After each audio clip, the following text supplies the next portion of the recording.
ஆண்டவர் இங்கே இந்த பரீட்சை என்ன பரீட்சை, இங்க லாசர் வீட்டில் பரீட்சை என்ன பரீட்சை அப்படின்னா, அவன் வியாதியா இருக்கும். நீங்க நல்லா கவனிச்சீங்கன்னா தெரியும், அவருக்கு இன்ஃபர்மேஷன் போகுது. ஆனா எந்த இன்ஃபர்மேஷன் அவருக்கு வரல தெரியுமா? அவன் இறந்த பிறகு சகோதரிகள் அவருக்கு சொல்லி அனுப்பல.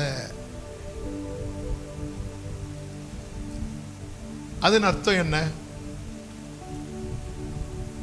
அவங்க ஃபெய்த் லெவலை பார்க்க விரும்புறார். ஃபெய்த் லெவல் எப்படின்னா, இவன் வியாதியா இருக்கும் போது இயேசு வந்துட்டார்னா என்ன செய்ய முடியும்? இவனை சுகமாக்க முடியும். ஆனா இவன் செத்ததுக்கு அப்புறம் இயேசு வந்தா என்ன செய்ய முடியாது? ஒண்ணு செய்ய முடியாது. அதனாலதான் நீங்க கவனிச்சீங்கன்னா, இயேசு இவன் மரித்து அடக்கம் பண்ணப்பட்டு 4 நாள் ஆயிற்று என்று கண்டு இயேசு வரும்போது மார்த்தாளும் மரியாளும் சொல்லும் ஒரு வார்த்தை உண்டு, நீர் இங்கே இருந்திருந்தீரானால். அதன் அர்த்தம் என்ன? இப்ப ஒரு பிரயோஜனமும் இல்ல. நீங்க மட்டும் 2 நாளைக்கு 4 நாளைக்கு முன்னாடி வந்திருந்தா, நாங்க சொல்லும் போது நீங்க வந்திருந்தா இப்படி ஒரு நிலைமை வந்திருக்காதுன்னு யாரை பார்த்து பேசிட்டு இருக்கிறாங்க தெரியுமா? இல்லாதவைகளை இருக்கிறதை போல வரவழைக்கிறவரை பார்த்து. ஆமே. இன்னைக்கு அதாவது இப்போ நீங்க ஒரு பெரிய காரியத்தை எதிர்பார்த்து தளர்ந்து நடக்காதுன்னு இருக்கு.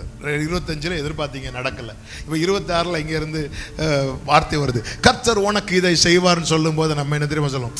இதை மட்டும் போன வருஷம் சொல்லி இருந்தா நாங்க நம்புறதுக்கு வாய்ப்பு இருக்கும். ஆமென். இயேசு வந்தபோது மார்த்தாள் அவரிடத்தில் வந்து, ஆண்டவரே நீர் இங்கே இருந்திருந்தீரானால் என் சகோதரன் மரித்திருக்க மாட்டான். இப்போ இயேசு இருக்கிறார், இப்போ எதுக்கு? இனி செய்வார், இனி செஞ்சு என்னத்துக்கு? இன்னைக்கு நம்ம மைண்ட்ல இப்படிதான் இருக்கு.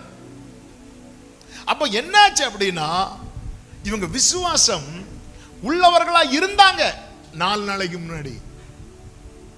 இன்னைக்கு விசுவாசம் இல்லை. எப்படி லாசருவின் சரீரத்தை உள்ளே வைத்து ஒரு கல்லை மூடினாங்களோ, அதுக்கு உள்ள எதையும் சேர்த்து வச்சு மூடிட்டாங்க தெரியுமா? விசுவாசத்தையும். அதனாலதான் அவங்கள வச்சே கல்லை புரட்ட வைக்கிறார். கல்லேடு, நீ கல்லை புரட்டாம. ஆமே, கல்லை புரட்டி. இயேசு உயிர் தெழுந்த போது அவரே கல்லை புரட்டிட்டாரு. ஆனா லாசரு மேட்டர்ல நீங்க தான் கல்லை புரட்டணும். உன் விசுவாச ஃபைல வெளியேடு. உன் விசுவாச ஃபைல நீ வெளியேடு. ஆமென். அன்னைக்கு செய்வார் நம்புன, இன்னைக்கே நம்ப மாட்டேங்கிற.